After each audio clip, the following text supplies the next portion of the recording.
I have a love-hate relationship with my Suzu Pro Max hubs. On one hand, they are my favorite hubs to look at. They are just the most beautiful hubs that I've seen, but on the other hand, I really hate riding them. And if you've ever even considered upgrading your hubs and even took a glancing look at the Suzu Pro Maxes, there are a couple of things that you need to know before you go out and upgrade your hubs. The thing is, there's a couple of cheap hubs out there that are really great, like sealed bearing, Formuila, and Novatec hubs, and you don't really get a whole lot of benefit if you upgrade past them. When you start looking at more expensive hubs like White Industries or Paul, Phil Woods, Dura Ace hubs, or anything in that realm of $400 and up hubs, you're not really going to notice a difference between how those hubs ride versus a cheap sealed bearing Formuila or Novatec hub. When you're paying that amount of money, you're mostly paying for fixie points. These hubs look fantastic, and they are American made or Japanese made, and they will be noticeably smoother in the bearings when you spin them with your hands, but when you're actually pedaling your bike, you'd be hard pressed to find any difference. They look great in pictures and videos, and they're a conversation piece for other fixed gear nerds, and that's mostly what you're paying for. Mid-range and higher end hubs also have some additional features that can improve your quality of life when you're working on your bike. You'll be able to choose hubs that use Allen keys instead of the standard 15mm track nuts, so that you can carry one less tool with you when you're out riding your bike, like on the Wabi hubs, Phil Woods, or Paul's. Or something I'm super interested in, White Industries has a splined hub, so you never have to deal with stripped hubs and cogs ever again. Or you can choose hubs that have more or less spokes from the standard 32 spokes, so you can build a stronger or lighter wheel. So in my mind, when you're looking at super baller hubs in the $400 and up price range, you're mostly paying for finish quality. And the Suzu Pro Max hubs are the best looking hubs that I've ever seen, at a price considerably lower than those super baller hubs. The Suzus cost $300 for impeccable looking hubs instead of $400 to $500 and up. But I was especially drawn into trying them because Wabi carries them laced to the ever popular H+M archetype, and they sent me a pair for free to test out and review. And with the Suzu Pro Max's holographic details, they strike the perfect balance of class, but still give it your bike that extra sauce. They're a totally unique looking hub, and for any fixed gear rider, we want to make our bike unique to our tastes, and they pop in the sun and look really stunning like a disco ball when you're actually out riding your bike.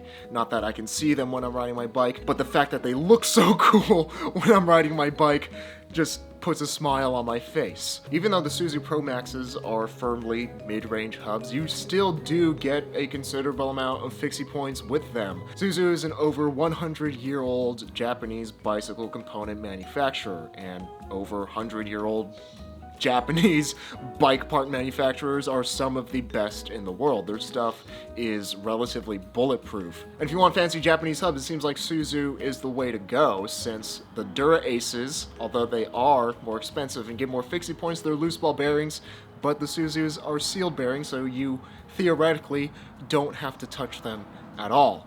And I emphasize theoretically, because although the Suzu Pro Maxes look fantastic, they kind of suck as hubs. This is the front wheel. I've never had any problems with the front wheel. It is super buttery smooth. I can even barely feel the friction in the axle when it's spinning. Like, it is impeccably smooth. The rear, on the other hand, I've had a few issues with the rear wheel. Because the surfaces on the hardware is so smooth, it just ends up tightening by itself into the bearings just from normal pedaling. And I've already had to have the bearings replaced by a professional mechanic once because it tightened so much that it binded the bearings and just destroyed them, essentially. And this was replaced and adjusted by a professional mechanic. I have not touched them since, and now when I spin it, you can see that the entire axle spins unless I grab a firm hold onto it. But even then, the axle is still spinning. Like, see? Like, this one just loosened up because the axle was spinning and I was holding on to this track nut. If I didn't catch this and I kept riding, this hardware would just keep tightening, bind the bearings again, and destroy the bearings. Like, it's just really not smooth when it doesn't work.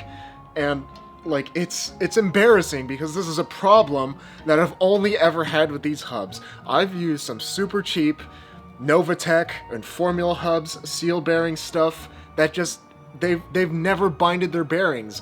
I still have a set of Formuila hubs on a bike that I built up 7 years ago. Those bearings have never been replaced. They've been ridden thousands and thousands of miles, and they're still good. So why is it on the Suzu hubs I'm having this problem where the bearings bind as you ride it more? This hardware, you kind of have to keep an eye on it. You have to adjust it every now and then, because you could just end up destroying itself. At least for the rear hub, it's extremely finicky, and I don't enjoy really working on my bike and doing unnecessary maintenance. That's why I ride a fixed gear, and this just defeats that entire purpose. You may be thinking that I may be gorilla fisting my nuts, and no, that is not a euphemism. And no, I am not gorilla fisting my nuts. I am making them as tight, just as tight as they need to be so that the axle doesn't slip in the dropout when I pull a skid, or even when I'm just pedaling uphill. The problem, as far as I can see, with the Suzu Pro Maxes lies within the hub's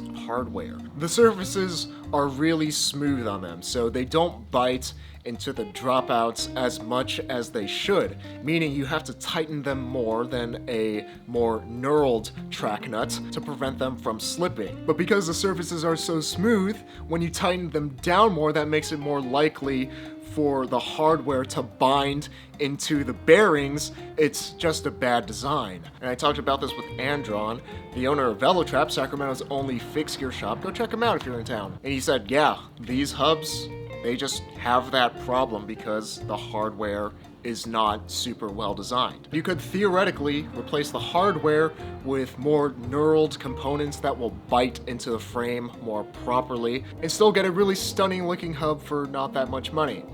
But at the same time, these hubs cost $300. I shouldn't have to replace the hardware on them.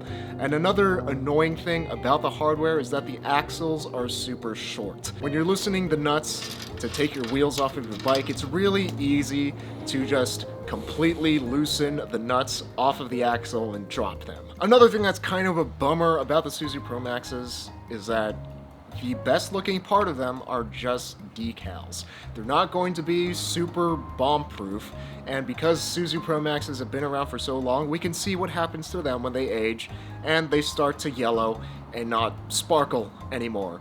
And as far as I know, you cannot get Suzu Pro Max replacement decals, which if you're looking to keep these wheels for decades, they're not going to look nearly as good as the day you buy them. In the about 2,000 miles that I put on my Suzu Pro Max hubs, I've already had to replace the bearings once, which is unacceptable.